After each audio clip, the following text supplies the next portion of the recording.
Torej, kaj se zgodi, ko celo cesarstvo preprosto razpade? No, pozabimo za trenutek na zgodovinske knjige. Raje vzemimo v roke nekaj veliko bolj živega. Lokalni časopis iz poznega leta 1918. In skozi njegove strani bomo spremljali, kako se je zgodba enega mesta znašla v samem osrčju zgodovinskega viharja. Evo ga, Marburger Zeitung. In tole, kar vidimo, to ni samo star papir, to je pravi časovni stroj. Okno v svet, ki se je dobesedno postavljal na glavo. Ampak, da bi res razumeli, kaj se je dogajalo v Marburgu, moramo najprej malce razširiti pogled. Pogledati moramo širšo sliko, tisto nevihto, ki je divjala po celi Evropi ob koncu Prve svetovne vojne. Prva svetovna vojna se je sicer končala, ampak to še zdaleč ni pomenilo miru. Daleč od tega. Naslovi kot je tale nam jasno povedal, da so se na pogorišču starih bojišč že rojevali novi notranji konflikti. Konflikti, ki so trgali narode od znotraj. Veste, staro cesarstvo je bilo pravzaprav en velik sod smodnika, poln etničnih napletosti, ki so samo čakale na iskro. In časopis je poln takšnih poročil. Spopadi so izbruhnili praktično povsod. Tole je recimo primer iz Trsta, kjer sta silovito trčili južnoslovanska in italijanska identiteta. In potem, sredi vsega tega haosa, se je zgodilo nekaj, kar si je bilo prej skoraj nemogoče predstavljati. Celotno, ogromno Avstro-Ugrsko cesarstvo je v zgolj nekaj tednih preprosto izginilo, izpuhtelo. Pomislimo, stoletja je ta ogromna država krojila usodo Srednje Evrope, obvladovala zemljevide in potem v pičlih nekaj tednih je ni bilo več.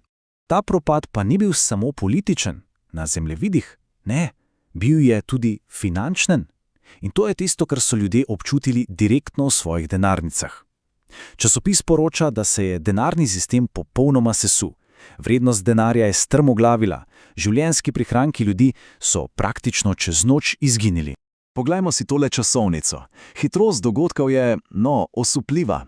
Oktober, november, december. V samo nekaj tednih je stari svet, ki so ga poznali generacije, popolnoma izginil. In za samo je pustil seveda nevaren vakuum moči. In točno to je ključno vprašanje. Kaj zapolni ta vakuum? To nas pripelje nazaj v naše mesto, v Marburg. Mesto, ki se je znašlo točno na prepihu. Postalo je žarišče spopada med dvema novima narodoma. Vprašanje, ki je viselo v zraku, je bilo preprosto, a usodno. Kdo bo zdaj nadzoroval Marburg? Bo postal del nove nemške Avstrije? Ali se bo priključil popolnoma novi državi južnih Slovanov? In nikjer se ta boj za oblast ne vidi bolj jasno kot tukaj. Poglejte to. Na levi nemški časopis, ki poroča po svoje. Na desni pa uradni razglas. In to dvojezični. Nemški časopis je bil kar naenkrat prisiljen objavljati uradne odloke v slovenščini. To je bil neverjetno močen signal. Znak, da se oblast menja. In to hitro. Ampak kaj pa navadni ljudje? Kako so živeli sredi vsega tega političnega vrenja? No, za to zgodbo moramo obrniti list. Na zadnje strani časopisa. Tam se skriva res fascinanten vpogled. Ker, veste, medtem ko so na naslovnicah padala cesarstva, so zadnje strani kazale, da življenje teče dalje.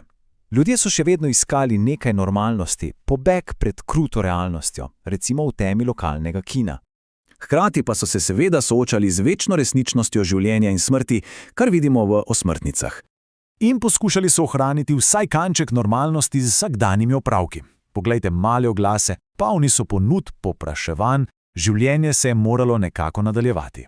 In ta mešanica oglasov je res neverjetna. Poglejte samo, nekdo prodaja klavir, zraven oglas za drva in svinjske polovice. Potem pa umetna proteza, pa čebula in kislo zelje, pa božični okrasi. Vse na kupu. To je res popolna slika mesta, ki se je na vso moč oklepalo normalnosti. Medtem, ko se je okoli njega podiral svet. Ampak ta krhka, vsakdanja normalnost ni moglo trajati večno. Ne. Ko je pod površjem ves čas tlel konflikt za nadzor nad mestom. In ta konflikt je moral doseči vrelišče. Kar se je zgodilo januarja 1919. Stvari so se zgodile hitro. 2. januarja so nove oblasti potegnile odločilno potezo.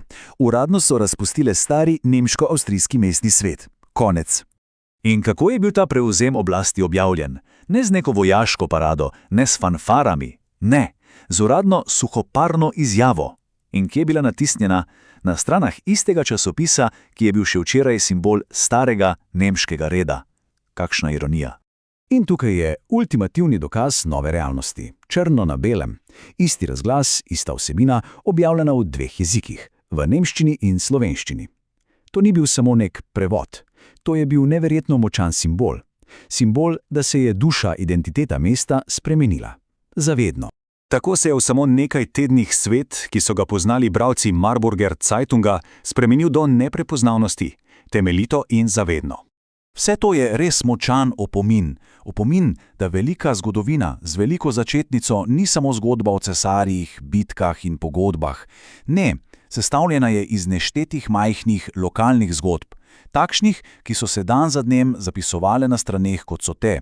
In človek se vpraša, katere pozabljene zgodovine čakajo v arhivih, da jih odkrijemo.